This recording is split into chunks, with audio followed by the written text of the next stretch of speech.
menyampaikan informasi tentang perkembangan COVID-19 di Provinsi Bali. Yang pertama adalah tentang perkembangan kasusnya. Dapat saya laporkan bahwa pada hari ini terdapat tambahan kasus positif COVID-19 sebanyak 14 orang. Sehingga dengan demikian jumlah kasus positif COVID-19 di Bali sampai sore ini menjadi 63 orang. Dari 14 orang tambahan kasus positif pada sore hari ini terdiri dari 12 orang yang memiliki riwayat perjalanan ke luar negeri. Artinya 12 orang ini positif karena imported case. Artinya kasus itu atau penyakit itu, virus itu dibawa dari luar negeri. Kemudian 2 orang transmisi lokal. Artinya 2 orang ini terinfeksi COVID-19 karena dia melakukan kontak dekat dengan orang yang positif terlebih dahulu. Kemudian untuk kasus, atau saya ulangi, untuk yang sembuh hari ini tidak ada tambahan sehingga masih tetap 19 orang. Demikian juga yang meninggal, Astungkare tidak ada tambahan, masih tetap 2 orang. Demikian yang dapat saya sampaikan berkenaan dengan kasus atau penyakit COVID-19 ini.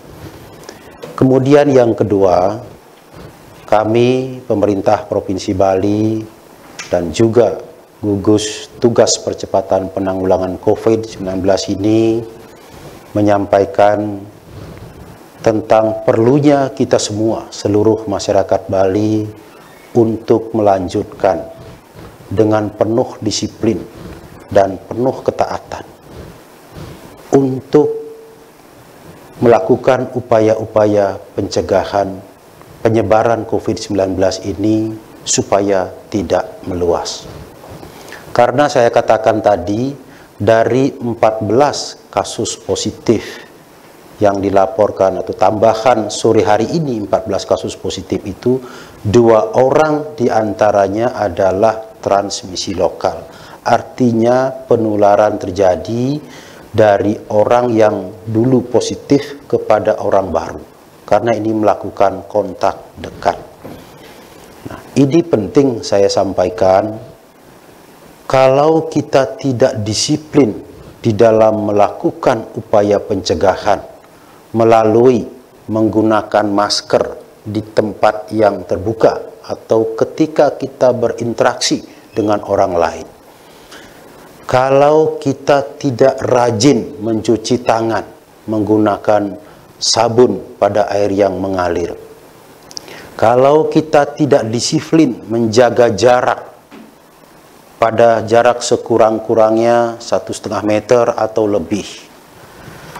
Kalau kita tidak disiplin untuk mengurangi aktivitas di luar rumah, maka transmisi lokal itu bisa meluas.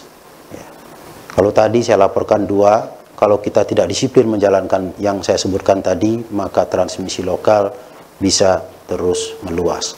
Oleh karena itu, karena kita semua ingin selamat dari COVID-19 ini, karena kita semua tidak ingin terjangkit dengan COVID-19 ini, maka kami akan terus mengajak seluruh masyarakat Bali. Mari kita jalankan terus upaya-upaya pencegahan ini. Gunakan masker bagi semua orang, terutama ketika kita berkomunikasi dengan orang lain, ketika kita melakukan aktivitas di luar rumah, baik bagi yang sehat maupun bagi yang sakit. Masker ini memiliki 2 fungsi. Bagi orang yang sakit, dengan menggunakan masker, maka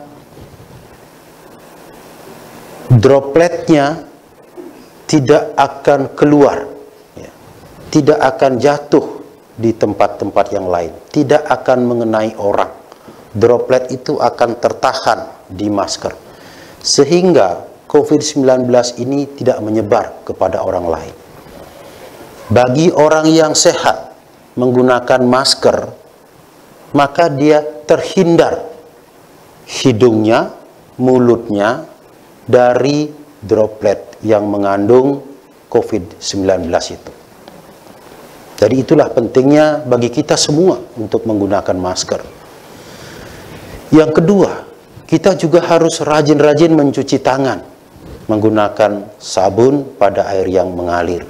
Mengapa?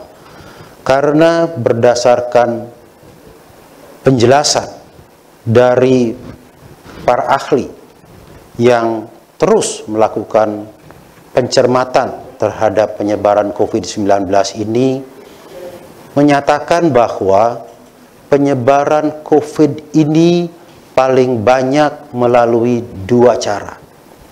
Yang pertama adalah melalui droplet atau percikan cairan dari mulut kita, dari hidung kita, mengenai orang lain. Maka itu dijaga dengan menggunakan masker, baik bagi orang yang sakit maupun orang yang sehat. Cara penyebaran yang kedua dari COVID-19 ini melalui tangan kita. Ketika orang yang terinfeksi tidak menggunakan masker, dia batuk, dia bersin, dia meludah, lalu mengenai permukaan ini. Permukaan yang kita pegang, permukaan meja, pegangan kursi, pada air minum, gelas, dan sarana lain yang kita pegang. Kalau tangan kita menyentuh permukaan ini, maka COVID akan berada di tangan kita. Selanjutnya, menjadi kebiasaan banyak orang untuk memegang mulut, memegang hidung, atau mengusap mata. Dengan demikian, maka COVID akan berpindah ke mulut kita, ke hidung kita, ke mata kita. Pada saat itu, maka virus akan terus mengalir ke dalam tubuh kita. Karena itu, maka kita harus rajin mencuci tangan. Dengan demikian, maka ketika di sini ada COVID-19, kita mencuci tangan dengan sabun, maka COVID tersebut akan larut dan kemudian hanyut di air yang mengalir. Sehingga kita bisa terbebas dari COVID-19. Dua cara itu adalah cara yang sangat efektif untuk mencegah penyebaran COVID-19 itu. Oleh karena itu, saya mengajak seluruh masyarakat Bali, mari kita lakukan itu. Yang pertama, gunakan masker. Bagi masyarakat umum yang sehat, silahkan menggunakan masker kain yang sekarang sudah banyak diproduksi oleh garmen kita, oleh rumah tangga kita. Bagi orang yang sakit, silahkan menggunakan masker yang lebih memenuhi standar supaya tidak keluar dropletnya. Kemudian yang berikut, rajin mencuci tangan. Dan jangan pernah lupa untuk selalu menjaga jarak yang aman dari orang lain. Karena kita tidak pernah tahu bahwa orang lain itu terinfeksi atau tidak. Tidak semua orang yang terinfeksi secara positif itu menunjukkan gejala sakit. Banyak orang yang positif terinfeksi COVID-19, tapi kondisinya tetap bugar, tetap sehat, tanpa keluhan. Karena itu, maka mari kita ikuti arahan ini dengan sebaik-baiknya. Mudah-mudahan seluruh masyarakat Bali bisa terbebas dari infeksi COVID-19 ini. Kuncinya adalah mari kita disiplin melaksanakan itu semua. Seluruh masyarakat Bali yang saya hormati, demikian yang dapat saya sampaikan pada sore hari ini. Mari kita terus berusaha untuk melakukan upaya pencegahan COVID-19 ini, ditambah lagi dengan melaksanakan ritual yadnya, sembahyang, memohon kepada Tuhan Yang Maha Esa, Ide Yang Widiwasa, supaya kita tetap selamat, tidak terinfeksi COVID-19 ini. Dan Bali tetap tenang, damai, sehingga perekonomian bisa pulih dalam waktu yang tidak lama. Sekian dan terima kasih. Om Santi Santi Santi Om.